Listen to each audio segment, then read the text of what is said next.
Assalamualaikum warahmatullahi wabarakatuh. Kami Dari kelompok 4 ingin memprestasikan hasil laporan kegiatan outing kelas di Museum Hutan Tular Monumen Tugu Pahlawan dan Makam Sunan Ampel. Perkenalkan, nama saya Nurlanatul Mahbubah, nomor absen 9. Perkenalkan, nama saya Rima Anggraini Hermawati, nomor absen 16. Perkenalkan, nama saya Naswa Jana Aulia, nomor absen 7. Perkenalkan, nama saya Raisa Setia Ramadhani, nomor absen 12.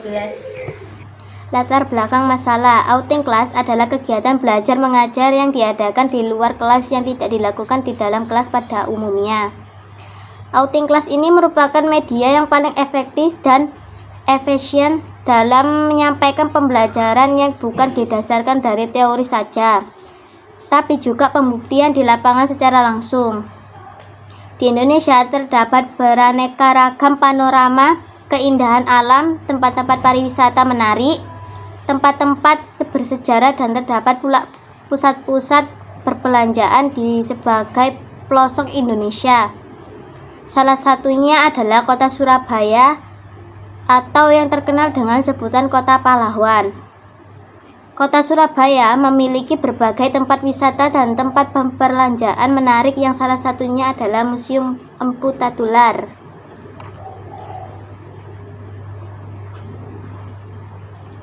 Monumen Tugu Pahlawan dan Makam Sunan Ampel. MA Islamiyah melakukan wisata ke kota Surabaya dengan tujuan agar para siswa dapat belajar secara langsung dan budaya Indonesia.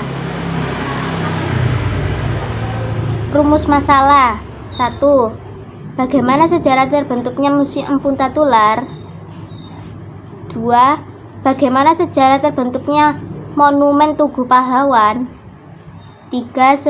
Bagaimana wujud peradaban Islam di Makam Sunan Ampel? Tujuan penulisan. 1. Untuk mengetahui sejarah terbentuknya Museum Empu Tatular. 2. Untuk mengetahui sejarah terbentuknya Monumen Tugu Pahlawan. 3. Untuk mengetahui perdebatan Islam Makam Sunan Ampel. Manfaat penulisan. 1. Secara teoritis, penulisan ini diharapkan dapat memberikan sumbangan pemikiran terhadap khazanah ilmu pendidikan, terutama di madrasah aliyah Islamiyah. 2. Secara praktis, penulisan ini diharapkan dapat meningkatkan kemampuan penulis dalam penulisan karya tulis selanjutnya. Yang pertama adalah Museum Empu Tatular. Museum adalah lembaga tempat penyimpanan, perawatan, pemanfaatan benda material hasil budaya manusia serta lingkungannya. Museum ini diberi nama Empu Tatular karena diambil dari nama seorang pujangga besar dari kerajaan Majapahit yang mengarang kitab Arjuna Wijaya dan kitab Sutasoma yang berisi tentang semboyan kita, yaitu semboyan Bhinneka Tunggal Ika. Nama museum ini pertama kali adalah Stedelijk History atau yang disebut dengan Museum Sejarah Kota Surabaya. Pendirinya bernama Van Faber, dan museum ini didirikan pada tahun 1933 dan diresmikan pada 25 Juli 1937. Museum ini pernah berpindah-pindah lokasi selama 5 kali. Lokasi pertama berada di Ketapang, Kali Surabaya. Lokasi kedua di Tegalsari, Surabaya. Lokasi ketiga di Jalan Pemuda, Surabaya. Lokasi 4 di Jalan Mayangkara, Surabaya. Dan pada tanggal 14 Mei 2004 pindah ke Jalan Raya Buduran, Sidoarjo dengan luas lahan 348 hektar. Alasan museum ini berpindah-pindah tempat adalah karena belum punya lahan sendiri dan koleksi museum yang semakin banyak.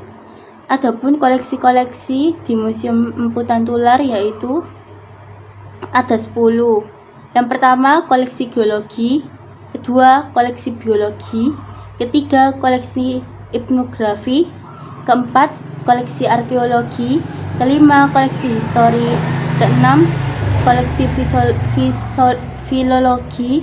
Ketujuh, koleksi numismatika. Kedelapan, koleksi keramik. 9, koleksi teknologi. Dan 10, koleksi seni rupa.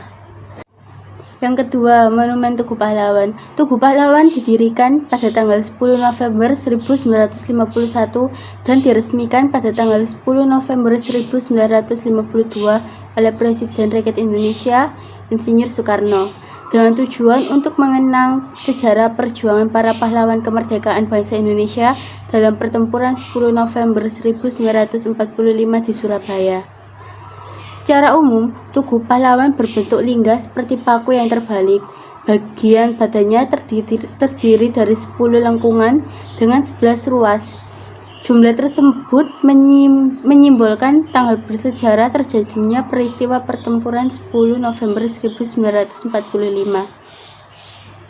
Tepat di hadapan Tugu Pahlawan terdapat diorama 1:1 yang menggambarkan pengorbanan pahlawan tak dikenal yang turut serta dalam pertempuran mengusir penjajah yang berusaha datang kembali ke Indonesia.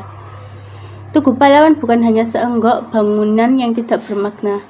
Tugu tersebut merupakan sebuah monumen hidup yang bercerita tentang keberanian dan semangat heroik masyarakat Surabaya dalam membela dan mempertahankan kemerdekaan Republik Indonesia. Sebuah sikap yang patut diteladani di tengah masyarakat yang terus tergerus sikap individualistis. Biaya yang diperlukan untuk pembangunan Tugu Pahlawan mencapai angka 323.100 rupiah dengan biaya skot kapital yang ditanggung oleh Presiden Soekarno sebesar 160.000, maka kekurangan biaya yang mencapai 163.100 rupiah ditanggung oleh panitia pembangunan monumen Tugu Pahlawan pemerintah kota Surabaya. Untuk memenuhi kekurangan biaya pembangunan, maka pemerintah kota Surabaya menyelenggarakan undian berhadiah, di mana hadiah yang diberikan adalah berupa rumah, perabotan rumah, radio, sepeda. Undian barang yang telah dilaksanakan dapat mengumpulkan dana sebesar 500.000 atas kupon untuk undian seharga 100 rupiah per lembar. Jumlah biaya untuk pembelian hadiah total yaitu 250.000 rupiah. Yang ketiga, Makam Sunan Ampel. Nama asli Sunan Ampel adalah Rahmat Muhammad Ali Rahmatullah atau Raden Rahmat. Sunan Ampel lahir di Champa, Kamboja pada sekitar tahun 1401 Masehi dari keluarga bangsawan. Ayah Sunan Ampel adalah Sunan Ibrahim Asmorokondi. Ibu Sunan Ampel adalah seorang putri dari Raja Champa dinasti Asmatkan I atau Ali Nurul Alam Maulana Israel yang bernama Siti Fatimah.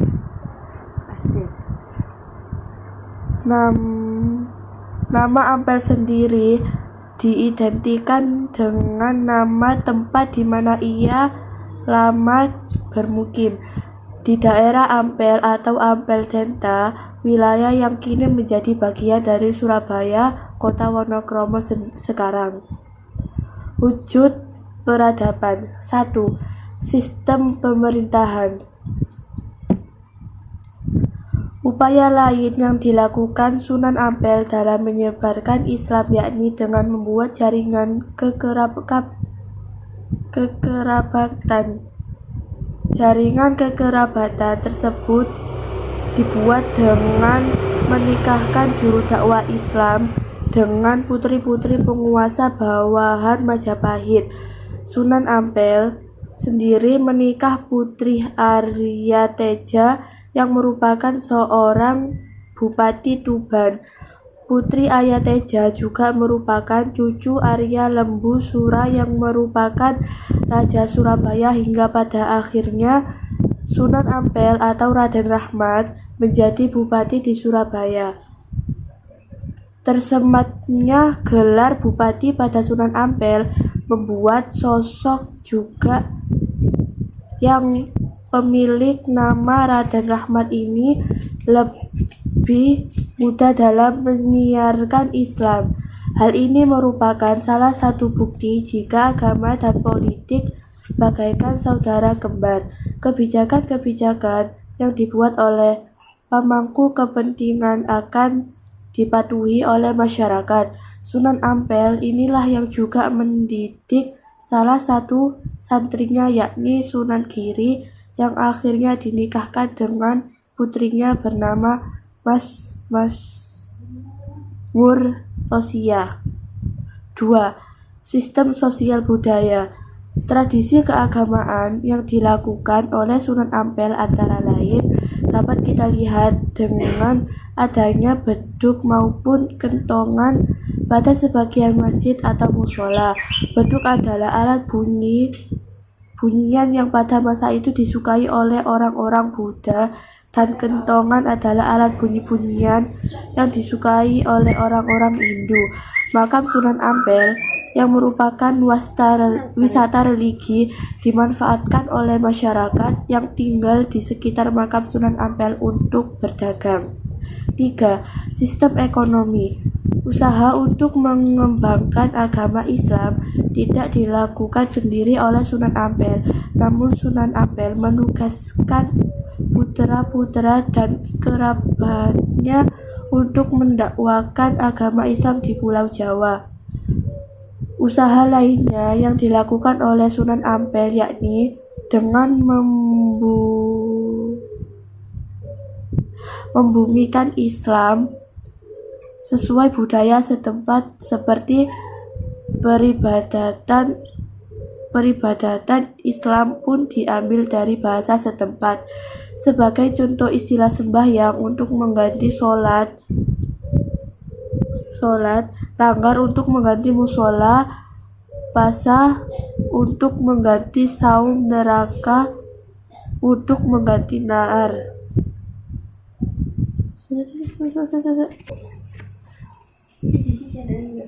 Surga untuk mengganti jannah. Bahkan nama Allah SWT diganti dengan menyebut pangeran serta menambahkan kata kanjeng di depan nama Nabi Muhammad SAW yang bermakna junjungan. Adanya kawasan wisata religi Masjid Sunan Ampel memberikan dampak ekonomi bagi masyarakat lokal seperti peningkatan pendapatan, peningkatan kesempatan kerja, dan peluang usaha wisatawan yang datang ke lokasi wisata akan menimbulkan beberapa dampak. Salah satunya adalah dampak ekonomi. Kebanyakan pekerjaan yang dilakukan mereka ialah berdagang. Mereka biasanya menjual seperti kurma, tasbih, gantulan, kunci, dan kebanyakan adalah barang impor dari Arab. Karena mayoritas pedagang di area makam Sunan Ampel adalah orang Arab atau turunan Arab. 4. Sistem pendidikan. Sunan Ampel adalah anak dari Maulana Malik Ibrahim yang tertua. Ia mengembangkan pondok pesantren di daerah Ampel Denta yang berawa-rawa.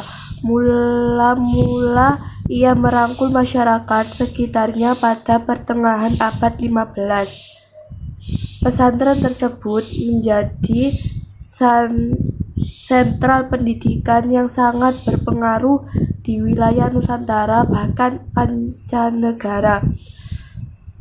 Di antara para santrinya adalah Sunan Giri dan Raden Patah.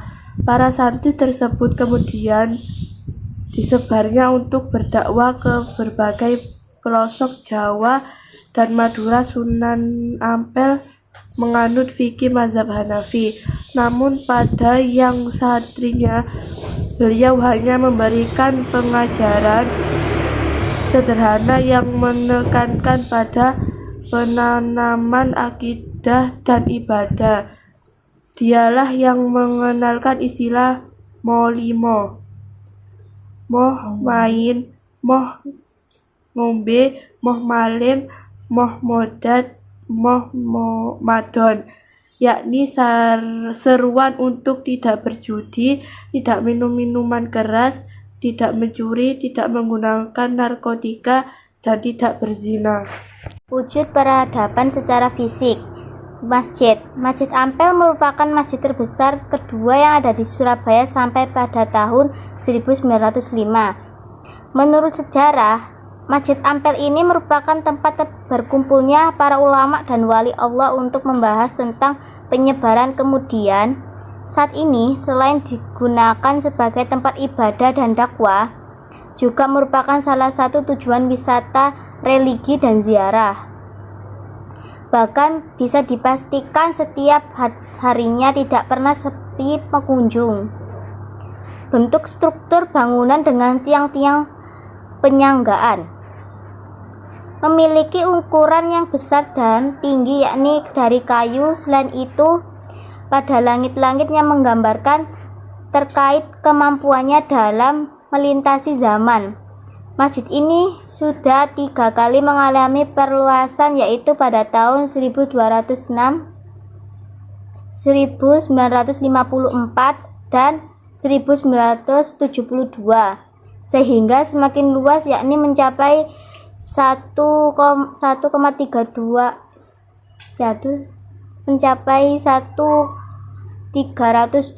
meter persegi dengan panjang 120 meter dan lebar 11 meter.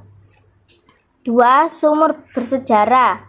Pada kompleks Masjid Sunan Ampel ternyata memiliki sumur bersejarah. Saat ditutup dengan besi, banyak orang yang percaya bahwa sumur ini mempunyai kelebihan air seperti air Zam-Zam yang ada di Mekah, sehingga tidak heran apabila para pengunjung banyak yang membawa airnya dan membawa pulang. Di sana ada banyak gentong yang sengaja disediakan untuk minum para pengunjung. Kesimpulan. Berdasarkan uraian di atas, dapat kita simpulkan bahwa Surabaya terdapat banyak objek wisata yang dapat kita kunjungi untuk menambah wawasan, pengetahuan, serta pengalaman. 1. Nama Museum Empu Tantular pertama kali adalah Sadelic History, Museum Sejarah Kota Surabaya. Pendirinya bernama Von Faber, dan museum ini didirikan pada tahun 1933 dan diresmikan pada 25 Juli 1937. 2. Tugu Pahlawan didirikan pada tanggal 10 November 1951 dan diresmikan pada tanggal 10 November 1952 oleh Presiden Republik Indonesia Insinyur Soekarno dengan tujuan untuk mengenang sejarah perjuangan para pahlawan kemerdekaan bangsa Indonesia dalam pertempuran 10 November 1945 di Surabaya. 3. Nama asli Sunan Ampel adalah Raden Muhammad Ali Rahmatullah atau Raden Rahmat. Nama Ampel sendiri diidentikan dengan nama tempat di mana ia lama bermukim, di daerah Ampel atau Ampel Denta, wilayah yang kini menjadi bagian dari Surabaya, Kota Wonokromo. Saran, karena kita sudah melakukan outing kelas ke tempat yang bersejarah, sebaiknya kita sebagai generasi penerusnya menjaga tempat-tempat tersebut supaya tidak rusak dan mempelajari sejarah di tempat-tempat tersebut.